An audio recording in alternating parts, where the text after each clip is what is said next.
Pai do Senhor. Amém. Graças a Deus. Abra sua Bíblia comigo. Livro do profeta Jonas.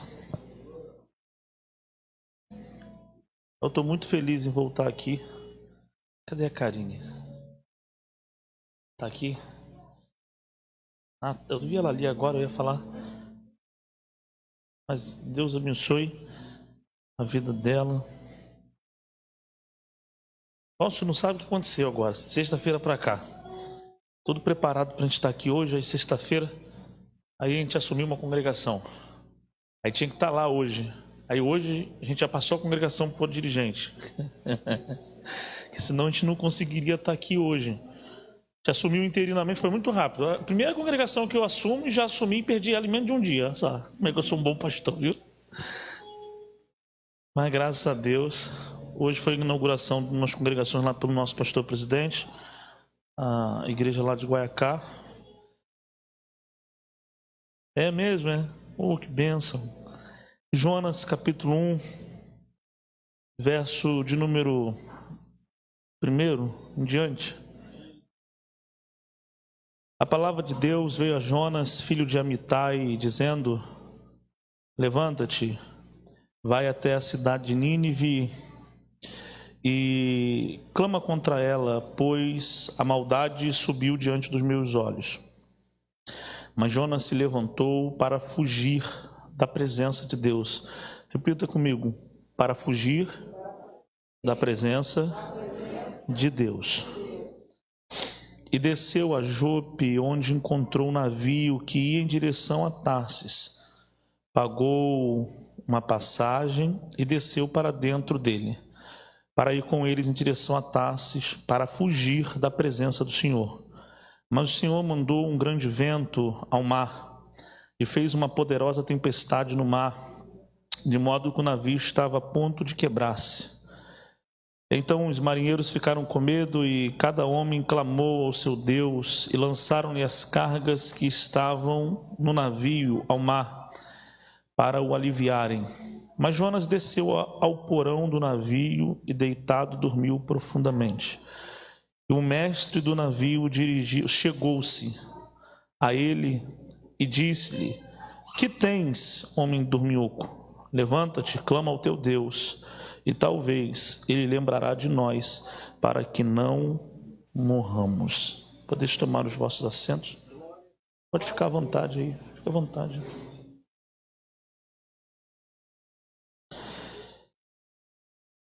Muito feliz em poder participar desse Jubileu de Ouro.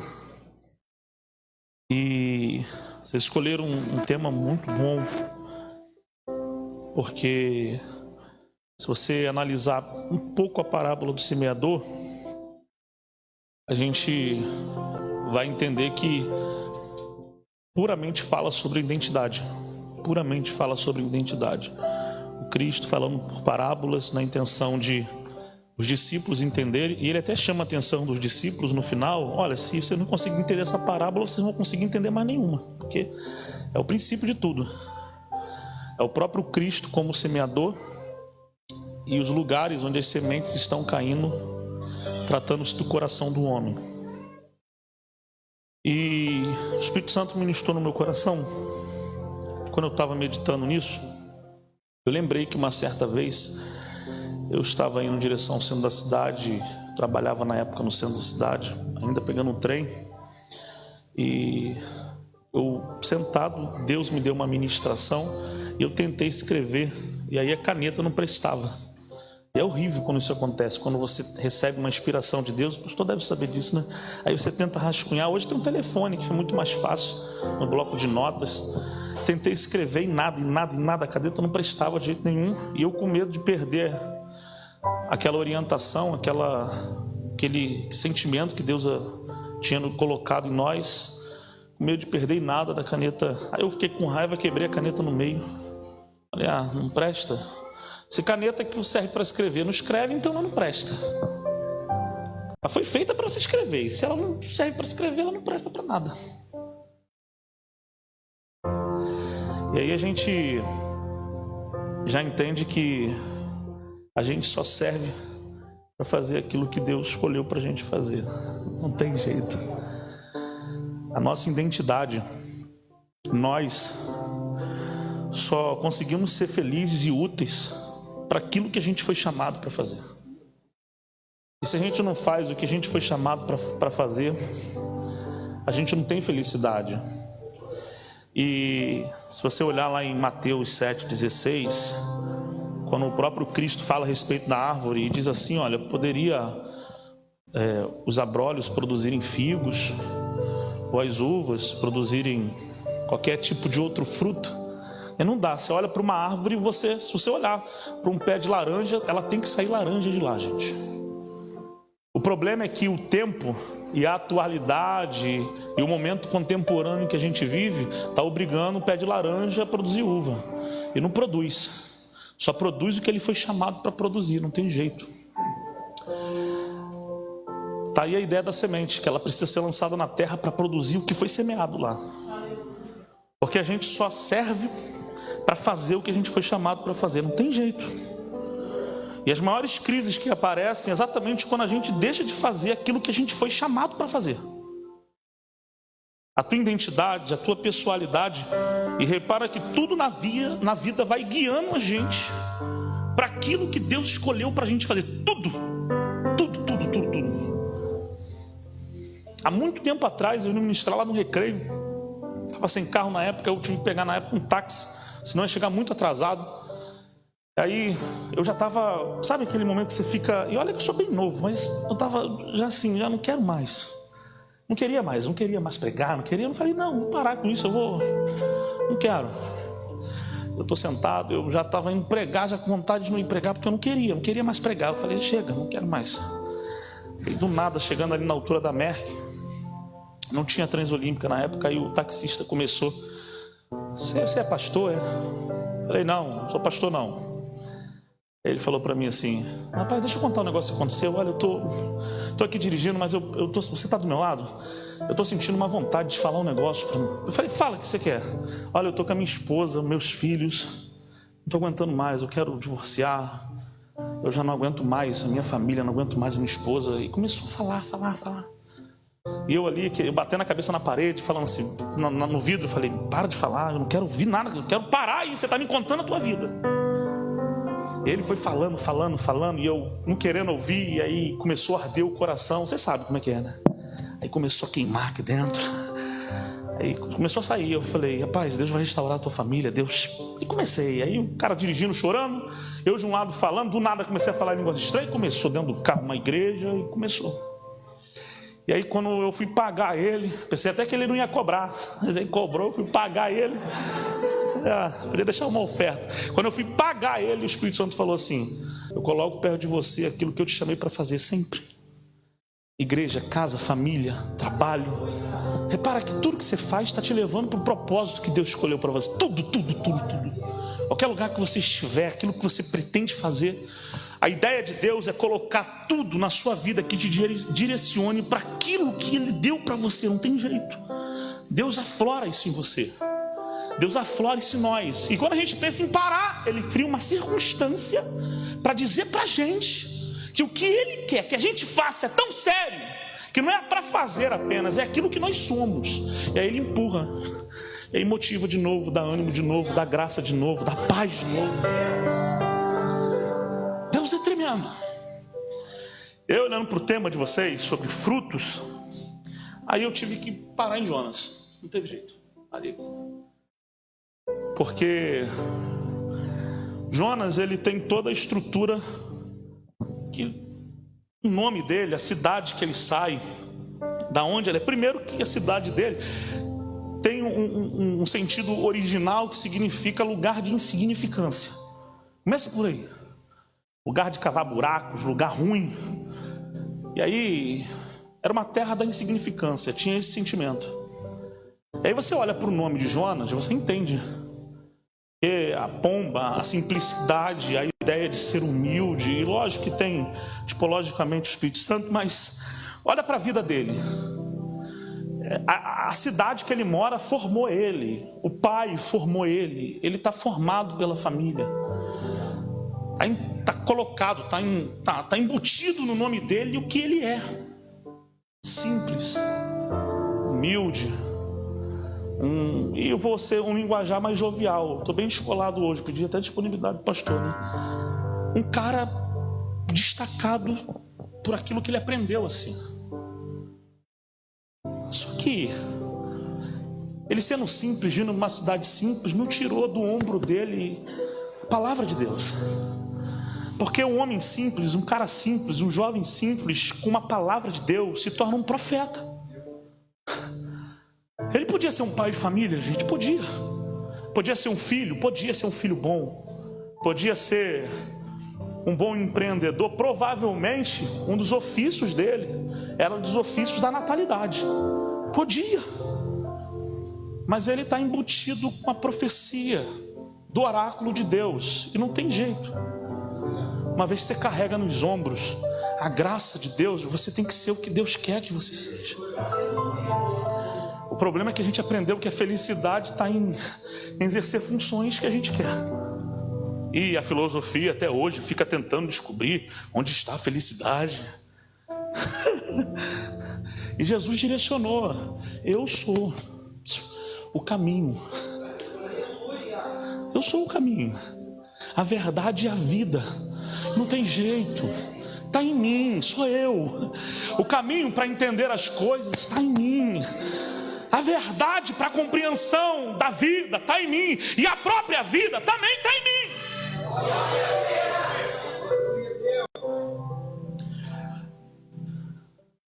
Só que Deus, entendendo Jonas, a personalidade dele, aí Deus pega uma terra e coloca na cara dele. Fala assim, aqui ó, veio a palavra de Deus. Veio a palavra de Deus. A expressão veio aqui, e algumas bíblias vai dizer que a palavra de Deus veio, e aí é um pouco mais enfático, porque a palavra veio é a mesma palavra utilizada lá em Mateus, lançando. Esse veio aqui é um veio de lançar. A palavra foi lançada a Jonas, como Cristo cria na parábola o lançamento da semente na terra. Deus falou assim, ó, e veio a palavra de Deus aí, lançou Deus uma palavra para ele.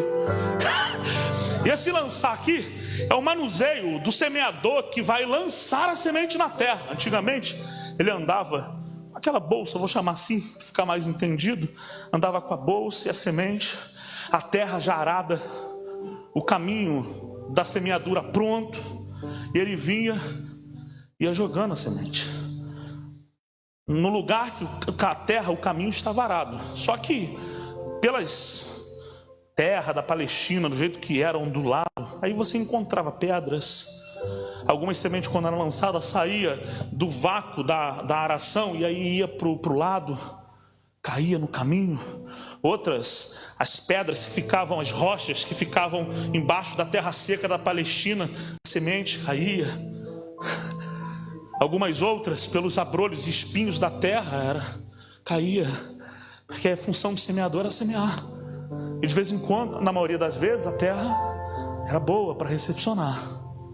E a palavra, quando vem a Jonas, é lançada como a semente que Jesus lança na terra.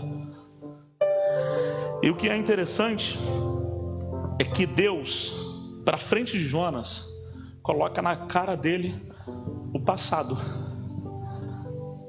Porque Deus fala assim, eu quero que você vá a Nínive. Para a gente é uma coisa muito normal.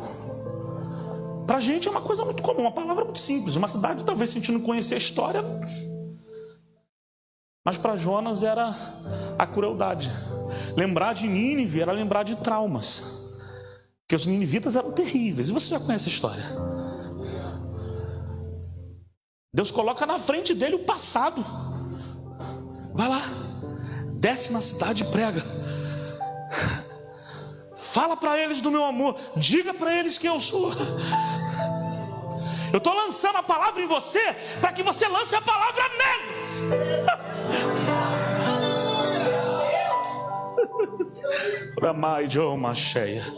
Estou colocando a palavra em vocês para que vocês coloquem a palavra neles também. E aí a gente precisa entender o percurso de Deus de passar por Jonas para depois chegar em Nínive. Porque Deus não podia ir para Nínive primeiro sem quebrar o coração do profeta que estava empedrado por aquilo que ele tinha no passado. E não tem jeito. Deus precisa desempedrar a gente para chegar em outro lugar. Se eu fosse você, já glorificava Jesus. Porque Deus precisa desempedrar você para chegar no teu pai. Deus precisa desempedrar você para chegar na tua mãe.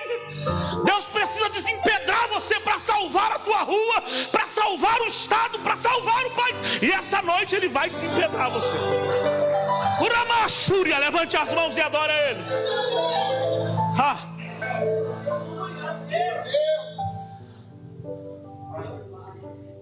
E Deus foi lá. Aí Jonas fez uma coisa que, olha, eu fico doido. A Bíblia diz assim: fugiu da presença do Senhor. É lógico que a Bíblia, ela tem... Eu recebi uma revelação aqui. Porque Jonas, na verdade, ele não estava só fugindo de Deus. Na verdade, ele estava fugindo de quem ele era. A fuga desenfreada de Jonas é para que ele pudesse fugir do que ele era. Não era só fugir de Deus. Jonas é profeta, gente. Se tem alguém que conhece aqui de Torá, de oráculo, de profecia, e de que você quiser dizer, é Jonas, profeta. Ele está fugindo dele. Ele não quer aceitar o que Deus revelou para ele. E aí então ele: vou fugir de mim mesmo, porque fugindo de mim mesmo eu estou fugindo de Deus também. E aí a gente precisa entender uma coisa. A ideia é que a gente vive sobrecarregado por atividades que acabam prejudicando tudo que a gente faz. Tudo. E essa ideia de Jonas fugir me lembra muito que o próprio Cristo falou para Marta. A palavra que ele utiliza é merinate. Quando ele diz assim: olha, Marta reclama porque está vendo Maria aos pés, Jesus está lá, Maria está aos pés. Ela: olha, todo respeito não dá, porque ela está aí, ó, enquanto eu estou aqui servindo o Senhor. Aí Jesus falou: porque estás tão ociosa, porque estás tão preocupada, ansiedade. A palavra grega é merinate. Jesus, na verdade, está dizendo para Marta o seguinte: olha, você está ocupada demais com aquilo que você não precisa estar. Merinate você está investindo energia naquilo que eu não mandei você investir. Você está fazendo o que eu não quis que você fizesse. Você está agindo da maneira que eu não pedi para você agir. Aí Jesus dá complemento dizendo: olha, ela escolheu a melhor parte. Não é a melhor parte apenas de estar aos pés de Cristo. Ela está fazendo o correto. E isso nunca, olha a expressão que utiliza, vai ser tirado dela. O que não vai ser tirado de Maria, gente? Jesus está falando sobre tempo. Olha, esse tempo que ela está aqui não está sendo desperdiçado, está sendo investido. A diferença entre Marta e Maria é que Marta está fazendo a mesma coisa, está fazendo uma coisa boa, mas é o que ela está fazendo com o tempo dela. Maria não, está adorando a Deus, está adorando a Cristo, está ali servindo a Ele aos pés. Jesus falou: olha, o tempo não foi desperdiçado, foi investido. E o problema é que a juventude da gente deu para a gente muita coisa. Deu para a gente a correria, a internet, deu para a gente as diversas atividades. A gente aprendeu, a gente é assim. A gente quer correr para lá e para cá, a gente quer fazer. A questão não é você correr. A questão não é você fazer. A questão é se você está fazendo a coisa certa.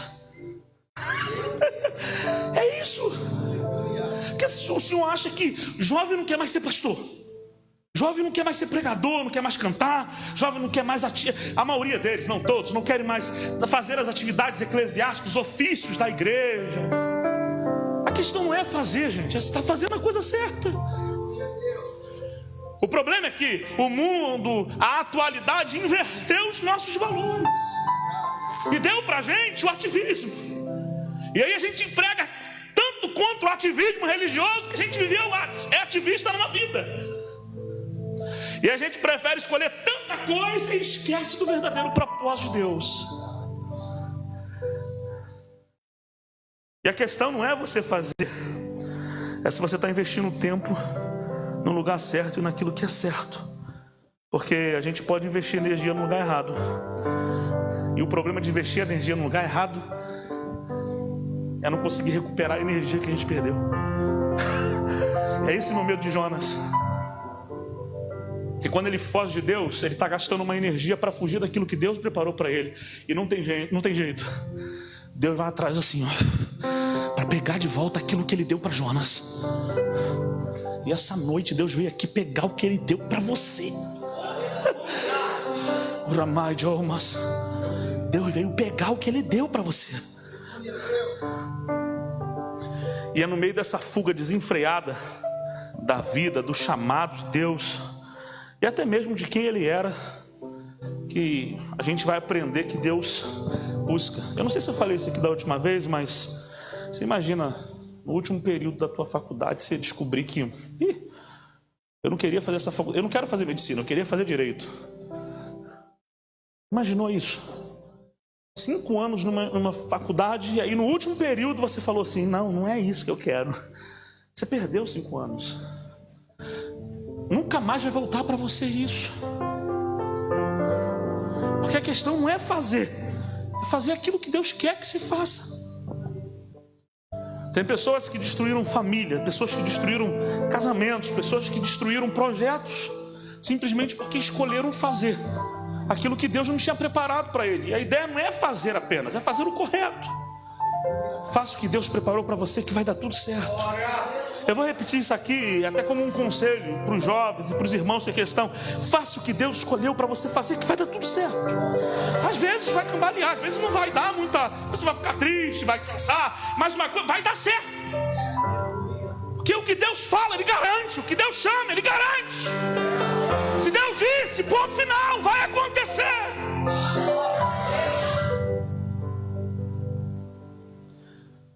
Jonas, para fugir de Deus, a cabeça dele é terrível.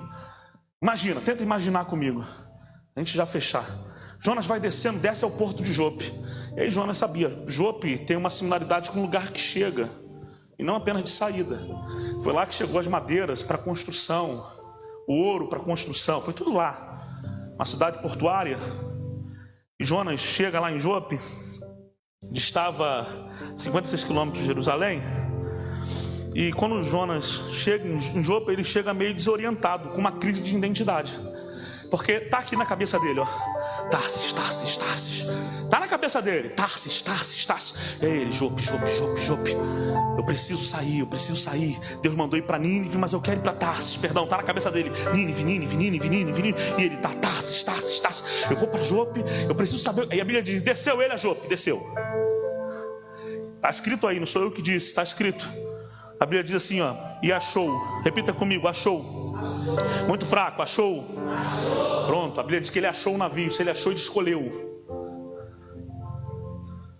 Porque no meio da crise de identidade, Deus não tirou o direito dele escolher o que ele queria. O oráculo de Deus, a voz de Deus está na cabeça dele. Eu quero que tu vá para Nínive, cara. Eu preciso que tu vá para Nínive. E aí ele, Jope, Tarsis, e achou um barco. A Bíblia diz que ele comprou uma passagem e entrou, desceu ao barco. A questão é de que até nesse momento de crise de identidade, Deus não arrancou de Jonas, mesmo estando desorientado, o direito de escolha. Jonas quem escolhe descer para o navio, foi ele. E aí você vai entender isso. Profeta carrega nos ombros um oráculo, está na cabeça dele, Nínive. E quem já ouviu a voz de Deus sabe como é, que Deus não para. Parece que a voz entranha na consciência e começa, Nínive. Mas a mão e os pés querem ir para Tarsis. E aí, está muito assemelhado com as sementes que caem entre as pedras. E as pedras conseguem, parece que, desvirtuar o propósito de Deus. E está na cabeça dele, Nínive, porque a voz está ecoando. E a mão está comprando a passagem para o lugar errado. Porque o jovem que era tão crente desviou, porque ele quis ir para Nínive, mas a cabeça dele está ouvindo. Ele quis ir para Tarso, mas a cabeça dele está ouvindo Nínive. Cantava tão bem e saiu da igreja porque ele quis ir para Tarso, mas na cabeça dele Deus está martelando Nínive.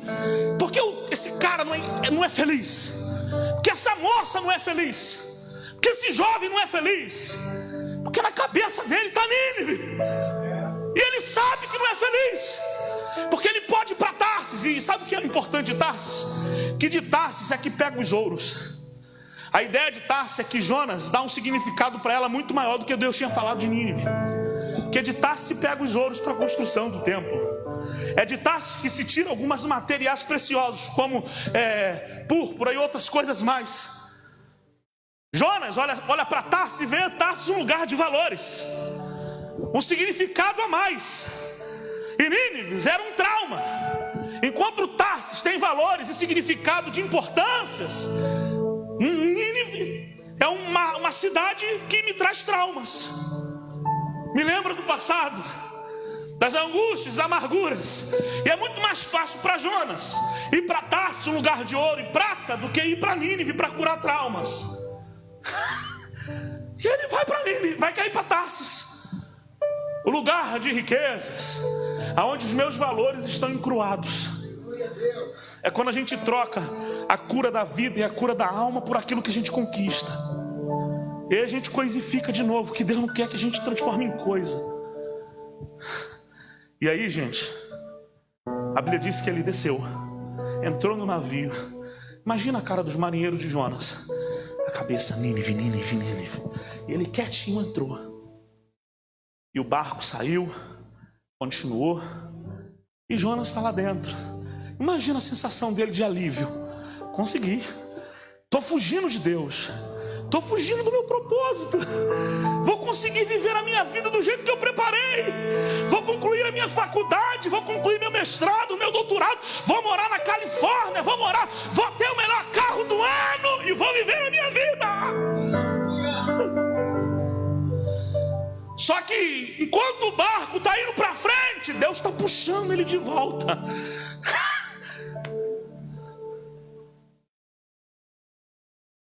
Me pergunta como. A Bíblia diz: um grande vento, uma tempestade soprou no mar e começou a balançar o barco. E está escrito aqui: e o barco estava se quebrando ao meio. Todo respeito aqui a uma análise e uma conjectura rasa, eu imagino a mão de Deus pegando o barco e quebrando o barco no meio. E aí tem uma diretriz disso aqui, porque o barco estava se quebrando ao meio, é explícito, e se quebrava ao meio. Porque é isso que acontece com a nossa vida quando a gente foge de Deus. Parece que ela se quebra ao meio. Já viu? E vai se quebrando. E aí tudo que a gente coloca a mão não prospera, e é nota ruim. E aí o carro que a gente acabou de comprar financiado quebra. E o relacionamento que a gente estava começa a dar errado. As coisas começam a fugir do controle. E aí a cabeça fica perdida. Ué, o que está acontecendo? Aí o barco vem. Aí o problema não é só isso. O problema é que quem está no barco está remando e o barco não está saindo do lugar. E a gente começa a cansar. Porque os marinheiros estão remando, gente. As pessoas que estão no barco estão remando e o barco está parado, sem sair do lugar. E parece, a percepção da vida é essa. É que a gente está andando, o relógio, o cronômetro do tempo está passando. E aí, a gente não tem mais 18. Agora a gente tem 20. E agora a gente não tem mais 20, a gente já tem 30. E a gente vai chegando aos 35, aos 40. E aí nada aconteceu, a vida ficou a mesma. A vida ficou da mesma forma, sem mudança, sem nada. E aí a gente começa a culpar o pastor, a igreja, a Deus, a líder da juventude, a gente mesmo. Aí por fim a gente se culpa. Aí quando a gente se culpa, a gente faz o que Jonas fez e desceu de novo. Porque quem vive fugindo de Deus só desce, vai descendo. Desceu ao porão. E aí por que Jonas, no meio de um barco daquele, escolheu o porão? É o pior lugar para se ficar no meio de uma tempestade. Enquanto Jonas passava para descer o porão, ele viu os marinheiros correndo com os bens, jogando para fora. Jogaram tudo de precioso para fora do barco. E Jonas descendo. O primeiro lugar que entraria água era ali, gente. Se furasse, batesse, ali entrava. Jonas escolhe o porão porque é o lugar que mais se parece com ele.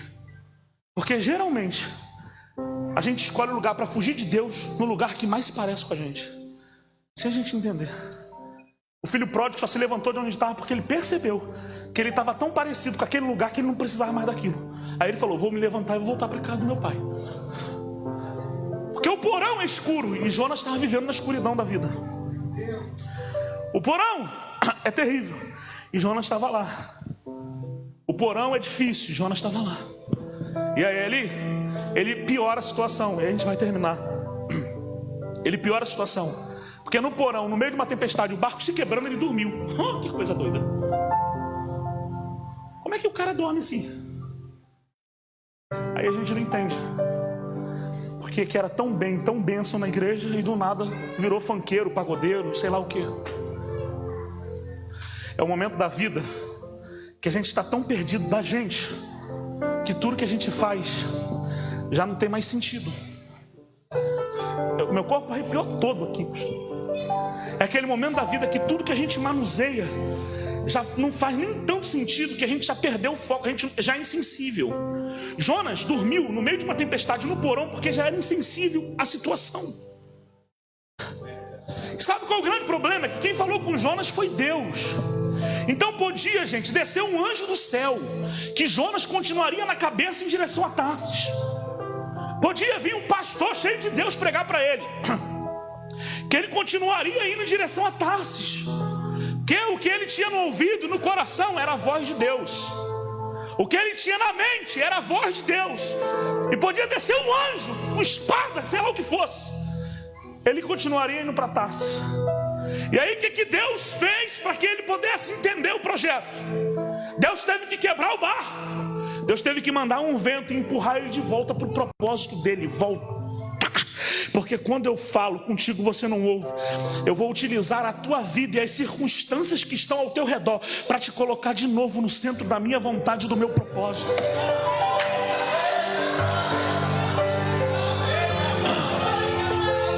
Quando eu já usei a tua líder e você não ouviu, eu vou deixar você ficar todo embaralhado, mas vou te trazer de volta. Eu já usei profeta para você, eu já usei pregador para você, e você não ouviu. Então eu vou usar as tuas falências da vida, eu vou usar os teus traumas, as tuas lágrimas, mas vou te colocar de volta no centro da minha vontade. Mas eu não vou te perder. Uramai. Ah, Jesus, você pode adorar a Ele. Você pode glorificar a Jesus essa noite. Uramaia. Oh, gente, só sentindo a presença de Deus aqui. E aí você não entende porque o relacionamento começou a dar errado. Você não entende porque teve que trancar a faculdade no meio do caminho. Mas é Deus usando a tua própria vida, as circunstâncias ao teu redor. Alamaia, Uramai Jomas, Kawi Kalamantu Remachúria. É Deus usando a vida, é Deus usando as circunstâncias. E vai dizer para você: não vou te perder, cara.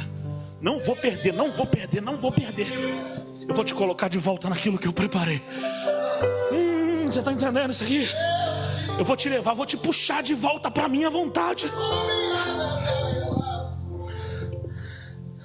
Para a gente fechar,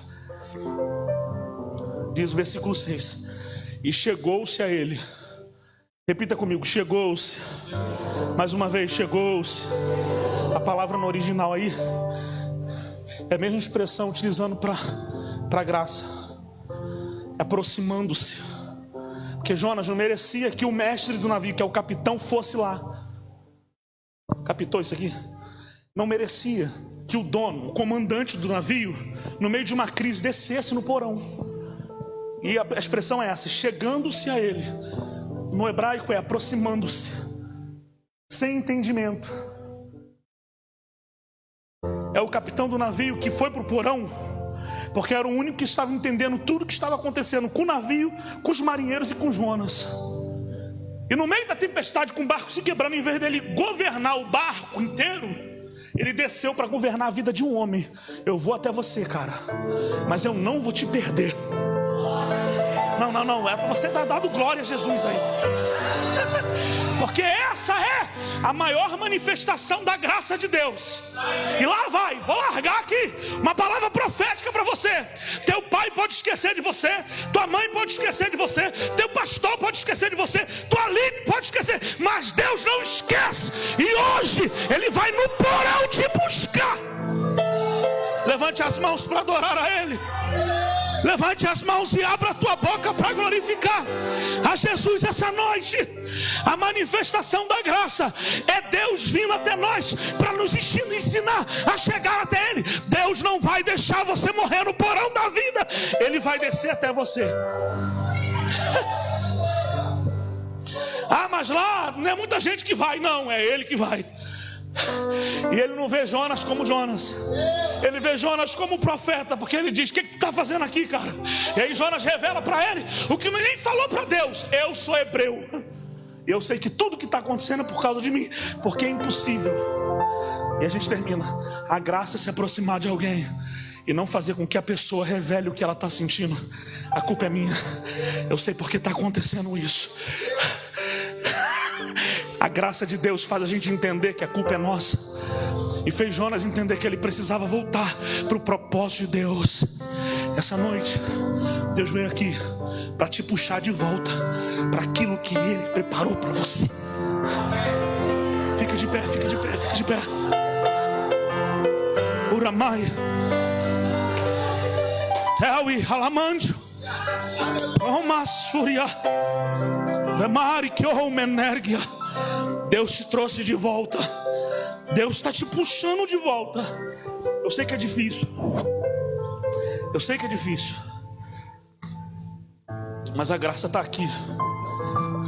E você trouxe uma palavra para quem está afastado, para quem não é da igreja, não é crente. Quem disse? Jonas era profeta. É para a gente mesmo. É para a gente.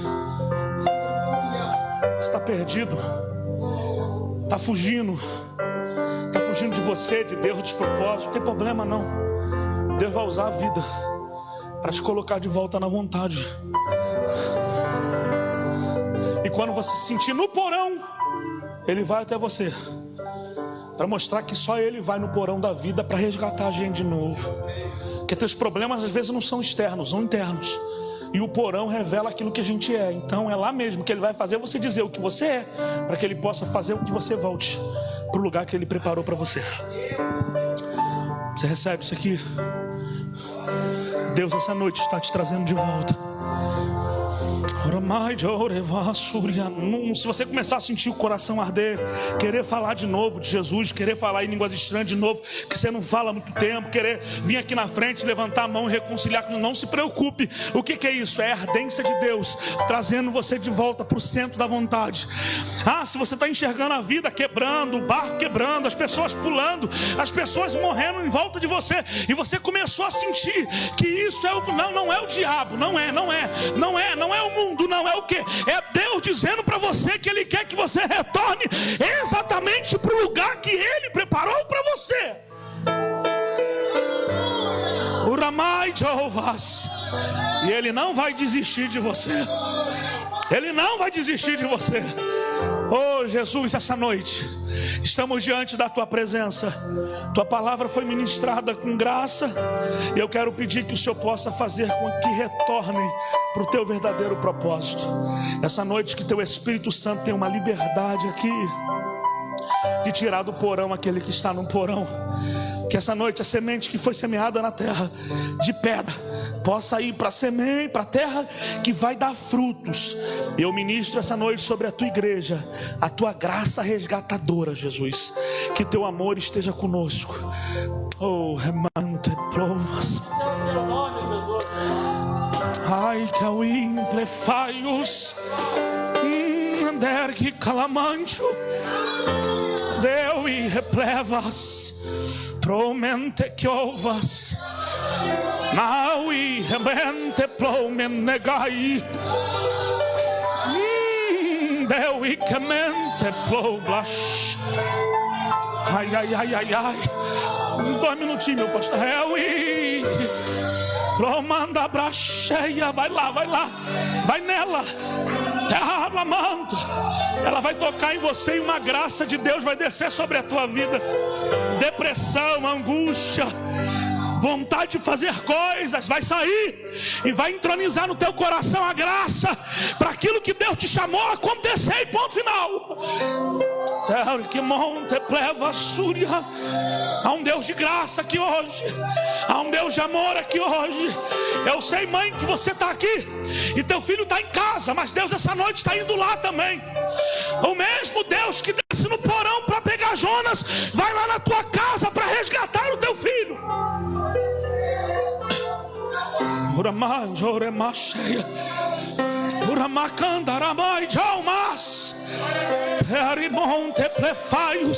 Há uma unção de Deus aqui sobre nós, gente. Há uma graça de Deus resgatadora sobre a gente. Deus está visitando a gente aqui. Deus está visitando a gente aqui. Há uma graça de Deus para renovar a gente. Chama esse rapaz aí, faz assim com as tuas mãos, faz. Está preparado? A graça de Deus é boa demais. Rio de Janeiro chega, Deus está te transportando para fora. Há uma graça de Deus para poder fazer com que você sinta tudo que Deus preparou para você. Entendeu? Deus está te tirando, Deus está elevando o nível. O que Deus tem para você é muito maior. Oh man, Deus está entrando no teu coração, está entrando na tua vida toda. Deus está puxando traumas, Deus está arrancando sequelas para te colocar num verdadeiro propósito. As circunstâncias da vida te atormentaram, te pressionaram, as pedras tentaram te sufocar, mas Deus é bom.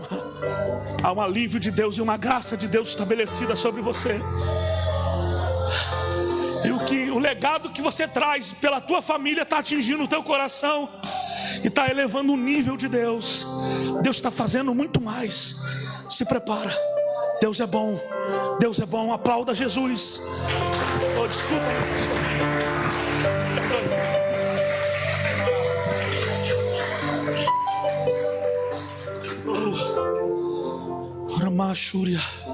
Fecha os olhos. Fecha os olhos.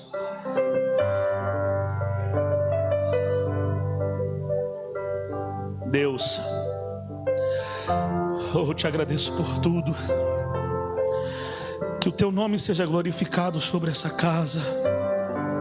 Que os jovens desta igreja nessa noite se sintam motivados a impactar em Realengo, Jesus.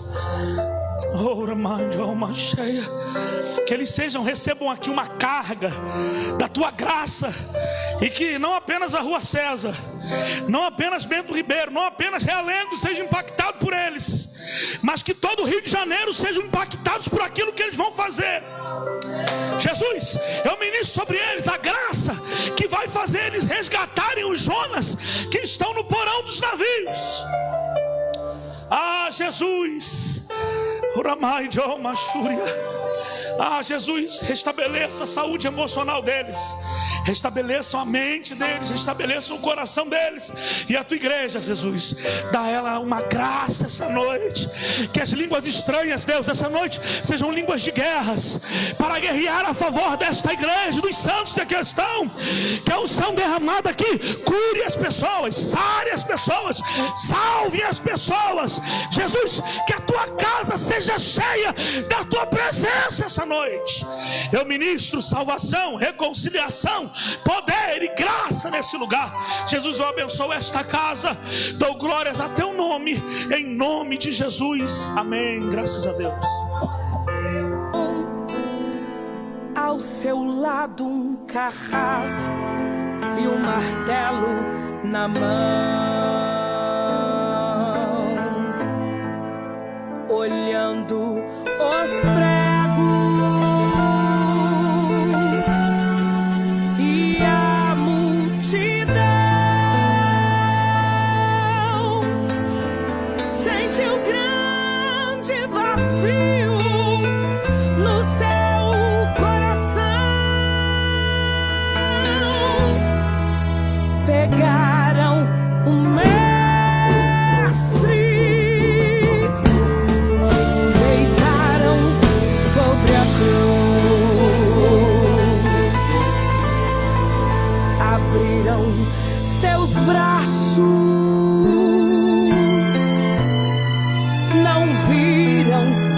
luz.